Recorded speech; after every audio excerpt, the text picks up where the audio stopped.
बच्चों, आप सभी का आपके अपने चैनल संस्कृत की पाठशाला में आज हम आपके लिए संख्यावाचक शब्द लेकर के आए हैं। संख्यावाचक शब्द का अर्थ है कि नंबर्स जो हमारी काउंटिंग होती हैं, गिनती होती है, उनको हम संस्कृत में लेकर के आए हैं 1 से 100 तक। और आप किस तरह से 1 से 100 तक आसानी से नंबर्स को, काउंटिंग को याद कर सकते हैं, उसकी ट्रिक भी आपको इस वीडियो में बताई जाएगी। तो शुरू करते हैं। तो पहला नंबर है एकः। एक नंबर को क्या कहते हैं? एकः, एका और एकम। तो एक नंबर को हम एकः भी लिख सकते हैं, एका भी लिख सकते हैं और एकम भी लिखा जा सकता है। तो अगर आपके एग्जाम्स में एकः, एका, एकम इन तीनों में से कोई भी नंबर लिखा होगा तो तीनों ही नंबर जो है सही होंगे। ऐसा नहीं है कि आपको इनमें से कोई भी गलत नहीं होगा। अगर आप इन तीनों में से कोई भी जो भी नंबर आएगा, चाहे एकः आए, चाहे एका आए या एकम आए, तीनों ही हमारे करेक्ट होंगे। आगे आते हैं 2 नंबर पे। 2 है द्वि, द्वौ और द्वे। 2 नंबर को द्वि भी कहते हैं, द्वौ भी कहते हैं और द्वे भी कहते हैं। तो अगर कोई कॉम्पिटिटिव एग्जाम में आपको द्वि देखने को मिलता है या द्वौ मिलता है 2 नंबर के लिए, या द्वे मिलता है, तो तीनों ही ऑप्शन में से जो भी आपको मिलता है 2 नंबर के लिए, वो तीनों ही सही होंगे। आगे आते हैं। आगे है 3 नंबर। 3 को क्या कहते हैं? त्रि, त्रयः, त्रीणि और तिस्रः भी कहा जाता है 3 को। तो ये तीनों ही 3 के लिए यूज होते हैं। 3 को त्रि भी कहते हैं, त्रयः भी कहते हैं, त्रीणि भी कहा जाता है और तिस्रः भी कहा जाता है। आगे आता है 4 नंबर। 4 को क्या कहते हैं? चत्वारि, चत्वारः और चतस्रः। 4 को चत्वारि भी कहा जाता है, चत्वारः भी कहा जाता है और चतस्रः भी कहा जाता है। आगे आता है हमारा 5 नंबर। 5 को क्या कहते हैं? 5 को कहा जाता है पंच। 5 को कहते हैं पंच। 6 को कहते हैं षट। 7 को सप्त। 8 को अष्ट भी कहा जाता है और अष्टौ भी कहा जाता है। आगे है 9। 9 को क्या कहा जाता है? 9 और 10 को कहा जाता है 10। तो बच्चों, अगर आपने 1 से 10 तक की गिनती आप अच्छे से याद कर लेते हैं तो आपको 1 से 100 तक की गिनती करने में 5 से 10 मिनट ही लगेंगे। अगर आप 1 से 10 तक की गिनती पहले अच्छे से याद कर लीजिए, उसके बाद आपको आगे की गिनती याद करने में बहुत ही आसानी होगी। तो एक बार फिर से रिवाइज कर लेते हैं जल्दी से। 1 को क्या कहते हैं? एकः, एका, एकम। 2 को द्वि, द्वौ, द्वे। 3 को त्रि, त्रयः, त्रीणि, तिस्रः। 4 को चत्वारि, चत्वारः, चतस्रः। 5 को पंच। 6 को षट। 7 को सप्त। 8 को अष्ट भी कहा जाता है और अष्टौ भी कहा जाता है।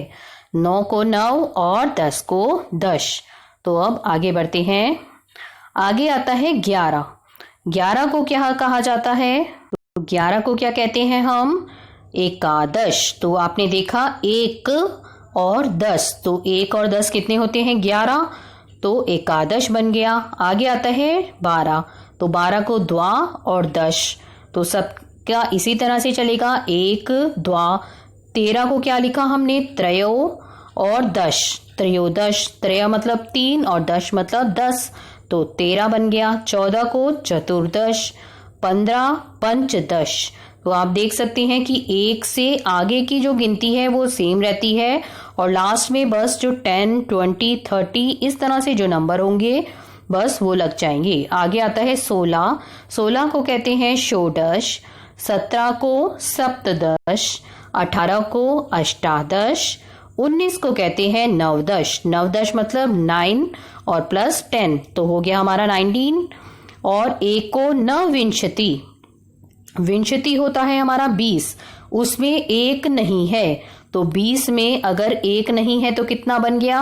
19। और ऊनविंशति, ऊनविंशति में मतलब 20 में एक कम, तो 20 में एक कम क्या हो गया 19, तो ऊनविंशति भी कहा जाता है, नवदश भी कहा जाता है और एकोनविंशति भी कहा जाता है।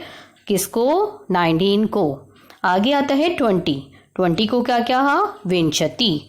तो अब आपने क्या याद किया? पहले 10 को क्या कहते हैं? दश, और 20 को कहते हैं विंशति। ये आपको याद रखने हैं। आगे आता है हमारा 21 को क्या कहते हैं? एक विंशति।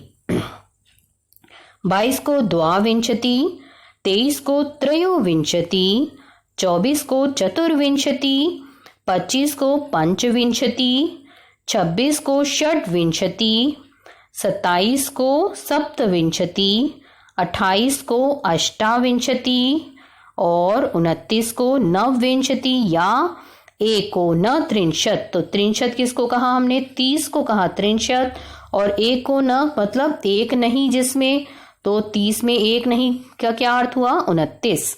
तो नवविंशति हुई, 29 को नवविंशति भी कहा है और एकोनत्रिंशत् भी कहते हैं। आगे आता है हमारा, अब हमने देखा कि 10 को क्या कहा था? दश, 20 को कहा था विंशति और 30 को कहा है त्रिंशत्। तो त्रिंशत् के आगे देखते हैं, 31 को क्या कहते हैं? एक त्रिंशत्, और 32 को कहा जाएगा द्वात्रिंशत्। तो आप देख रहे होंगे कि बस त्रिंशत् लगा दिया है और आगे के नंबर्स जो हैं वो सेम ही रहते हैं। द्वात्रिंशत्, 33 को त्रयत्रिंशत्, 34 को चतुस्त्रिंशत्, 35 को पंचत्रिंशत्, 36 को षट्त्रिंशत्, 37 को कहेंगे सप्तत्रिंशत् और 38 को कहा हमने अष्टात्रिंशत् और 39 को क्या कहा? नवत्रिंशत्, और 39 को और क्या कहते हैं? एकोनचत्वारिंशत्। चत्वारिंशत् का क्या अर्थ है? 40, और 40 में एक कम हो गया तो कितना हुआ? 39। तो और 40 को क्या कहा हमने? चत्वारिंशत्। तो आपने देखा 10 को कहा दश, 20 को कहा विंशति, 30 को कहा त्रिंशत् और 40 को कहा चत्वारिंशत्। आगे आते हैं एक चत्वारिंशत्। क्या हुआ एक चत्वारिंशत्? 41। 42 क्या हुआ? द्विचत्वारिंशत्। 43 हुआ त्रयचत्वारिंशत् या त्रिचत्वारिंशत्, दोनों ही सही हैं। आगे आता है 44 चतुश्चत्वारिंशत्, 45 पंचचत्वारिंशत्, 46 षट्चत्वारिंशत्, 47 सप्तचत्वारिंशत्, 48 को कहा अष्टचत्वारिंशत् और अष्टाचत्वारिंशत् भी कहते हैं। और 49 को क्या कहा? नवचत्वारिंशत् और एकोनपंचाशत्। पंचाशत् क्या है? 50, और एकोन एक नहीं है जिसमें, तो वो क्या है? 49। तो 49 को क्या कहा? एकोनपंचाशत्। तो आपको अब तक तो 50 तक तो याद हो गई होंगी। 10 विंशति कहा, 10 कहा, और 20 को क्या कहा? विंशति, और 30 को कहा त्रिंशत्, और 40 को कहा चत्वारिंशत्, 50 को कहा पंचाशत्। तो अब आपने देखा आपको कितनी जल्दी से, अब आप जल्दी से काउंटिंग को याद कर सकते हैं 1 से 100 तक। आगे बढ़ते हैं 51। 51 को क्या कहेंगे? एक पंचाशत्। 52 को द्वापंचाशत्। 52 को क्या कहेंगे?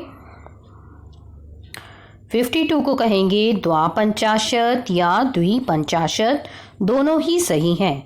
53 को कहेंगे त्रयः पंचाशत् या त्रिपंचाशत्। 54 को चतुः पंचाशत्। 55 को पंच पंचाशत्। 56 को षट् पंचाशत्। 57 को सप्त पंचाशत्। 58 को अष्टापंचाशत् या अष्टपंचाशत्। 59 को नवपंचाशत् और एकोनषष्टि। एकोनषष्टि का अर्थ क्या हुआ? षष्टि मतलब 60, और 60 में एक कम तो कितना हो गया? 59। तो एकोनषष्टि और 60 हुआ हमारा षष्टि।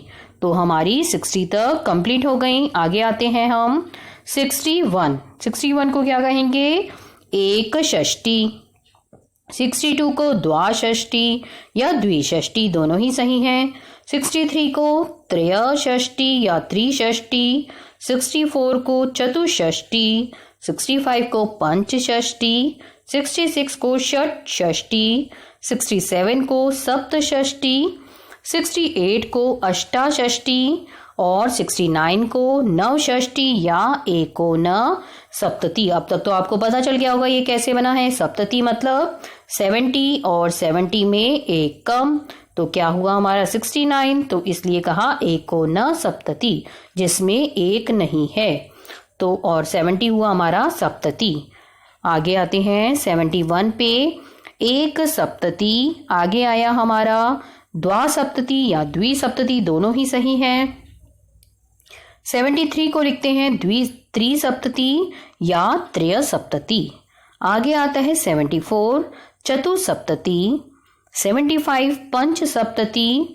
76 षटसप्तती। 77 को कहा सप्तसप्तती। 78 अष्टासप्तती या अष्टसप्तती, दोनों ही लिख सकते हैं। 79 नवसप्तती या एकोन अशीति। अशीति का अर्थ होता है 80 और 80 में एक नहीं है, तो क्या बना हमारा 79, तो इसलिए कहा एकोन अशीति और 80 है हमारा अशीति। तो अब हमारी 80 तक कंप्लीट हो गई, लास्ट बस है। अब है हमारी अशीति। हमने पढ़ लिया कि अशीति 80 को क्या कहेंगे? अशीति। और 80 में 1 प्लस कर देंगे तो एक अशीति। 2 प्लस करेंगे तो 82 हो जाएगा और हो जाएगा द्वय अशीति। आगे है त्रयशीति। 84 को चतुर्शीति। 85 पंचअशीति। 86 को कहेंगे षटशीति। 87 सप्तशीति। 88 को कहेंगे अष्टशीति। 89 को कहेंगे नवअशीति और एकोन नवति। 90 और 90 में एक कम, तो हो गया हमारा 89। आगे है नवति हुआ हमारा 90। तो अब तक तो आपको बनानी आ गई होंगी कि किस तरह से हमें काउंटिंग लिखनी है। आगे आया हमारा एक नवति, द्वानवति या द्विनवति। 93 त्रयोनवति या त्रिनवति। 94 है चतुर्नवति। 95 पंचनवति। 96 षण्णवति और 97 है सप्तनवति। 98 अष्टानवति या अष्टनवति। 99 है नवनवति या एकोनशतकम। एकोनशतम, तो शतम किसको कहते हैं हम? 100 को क्या कहते हैं हम? शतम। और 100 में एक कम है, तो कितना हुआ? 99। तो ये हो गया हमारा एकोनशतम और 100 हो गया हमारा शतम। तो बच्चों, आपने देखा कि आपने कितनी जल्दी से काउंटिंग आपको याद हो जाएंगी। बस आपको क्या याद रखना है कि 10 को क्या कहते हैं? 10। और 20 को कहते हैं विंशति। 30 को कहते हैं त्रिंशत। 40 को कहते हैं चत्वारिंशत। 50 को कहते हैं पंचाशत। 60 को षष्ठी। 70 को कहते हैं सप्तति। 80 को कहते हैं अशीति। 90 को कहते हैं नवति और 100 को कहेंगे शतम। तो अगर आप ये वीडियो 1-2 बार देख लेंगे तो आपको अच्छे से काउंटिंग याद हो जाएंगी और आपके एग्जाम्स में भी नंबर नहीं कटेंगे। तो ये आपको सभी एग्जाम्स में काम आने वाली है, चाहे आप कोई भी टेट का एग्ज़ाम दें या आप कोई भी DSSB का देते हैं या UPSC का जो एग्ज़ाम होता है या यूपी का TGT एग्ज़ाम जो होता है, तो सभी में ये आपको काम आने वाली है। तो अगर आपको ये वीडियो पसंद आया है तो वीडियो को लाइक करिएगा, अपने फ्रेंड्स के साथ ज़्यादा से ज़्यादा शेयर करिएगा और हमारे चैनल को अगर आपने अभी तक सब्सक्राइब नहीं किया है तो हमारे चैनल को सब्सक्राइब कीजिएगा। नेक्स्ट वीडियो का वेट कीजिएगा, इसी तरह से हम आपके लिए और भी वीडियोज़ लाते रहेंगे। नेक्स्ट वीडियो का वेट कीजिएगा, तब तक के लिए धन्यवाद।